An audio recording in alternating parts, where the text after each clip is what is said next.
Jesus convida Pedro para caminhar com ele. Pedro passa a ser o quê? Pescador de homens. Quando Jesus conheceu Pedro, Pedro não era Pedro, Pedro era Simão. Simão era o seu nome de nascimento. Simão era o seu nome carnal. Simão era o nome que a mãe de Pedro tinha dado a ele quando ele nasceu. Mas quando o Senhor chama Simão, muitas coisas mudam, inclusive o nome.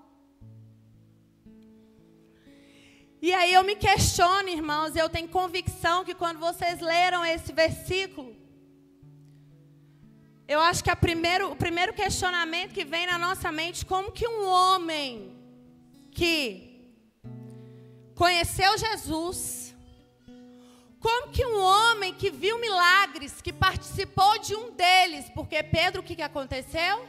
Pedro andou nas águas, foi capaz de negar a Jesus. Porque uma coisa é você ouvir falar de Jesus, outra coisa é você caminhar com Ele. Outra coisa é você saber quem Ele é, você conhecer o caráter. É você comer com Ele, é você sentar com Ele. E mesmo assim, igreja, Pedro foi capaz de negá-lo. Não uma, duas vezes, foram 3 vezes. E aí eu acredito que o questionamento de vocês é igual ao meu, Senhor, como pode?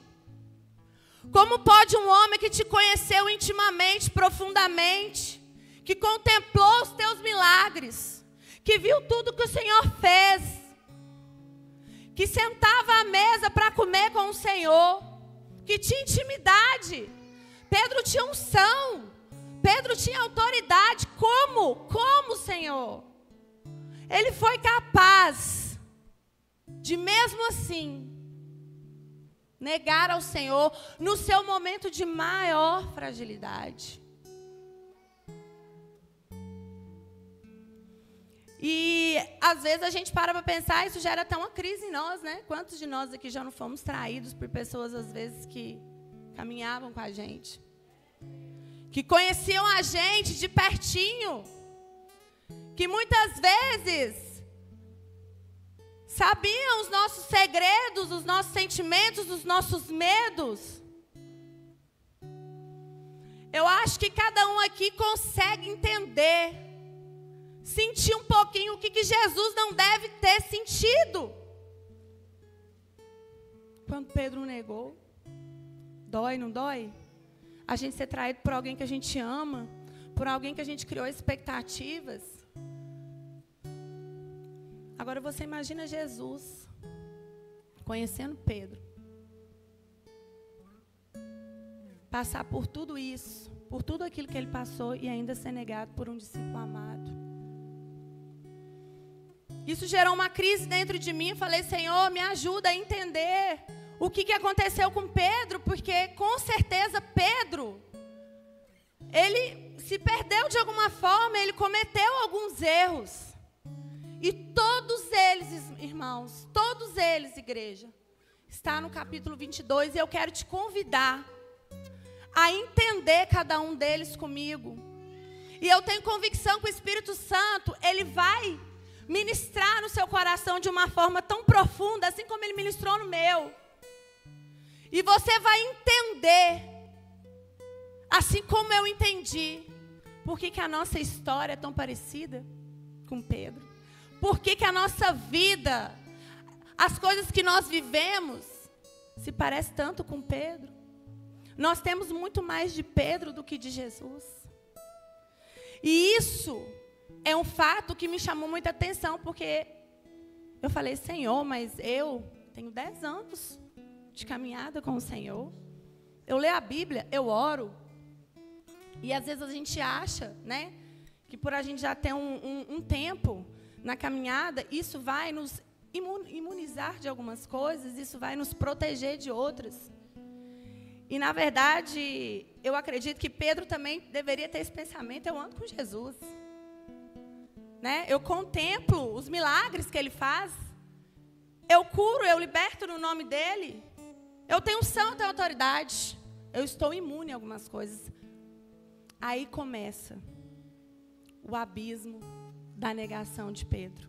Se eu pudesse dar um título para a mensagem de hoje, eu daria esse título.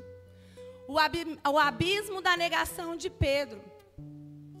Porque com certeza quando a gente olha para esse versículo, quando Jesus confronta Pedro, dizendo para ele: Pedro, você, antes de cantar o galo, você vai me negar 3 vezes.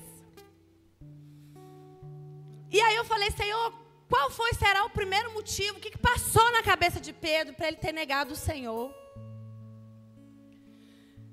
E quando a gente vai para a palavra, a gente entende.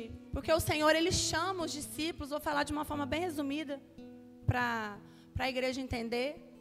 No período da Páscoa, o Senhor chama os discípulos e Ele revela os discípulos no meio, né, da refeição, do momento da ceia, da comunhão deles. O que ia acontecer com Ele? Que Ele teria que cumprir o propósito. Que era a última vez que Ele se assentava em meio a eles. E eu fico me imaginando, eu me coloco às vezes no lugar ali dos discípulos, ouvindo isso de Jesus. E eu fico imaginando a atenção dos discípulos de falar: como assim o Senhor tem que passar por isso? Como assim o Senhor vai nos deixar? Como é que nós vamos ficar? E a primeira coisa que vem no meu coração é o medo.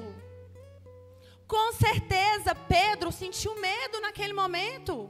Eu sentiria medo se algum familiar meu que eu amasse muito, que eu conhecesse muito, chegasse para mim e falasse: ó, Cláudia, eu estou perto de morrer.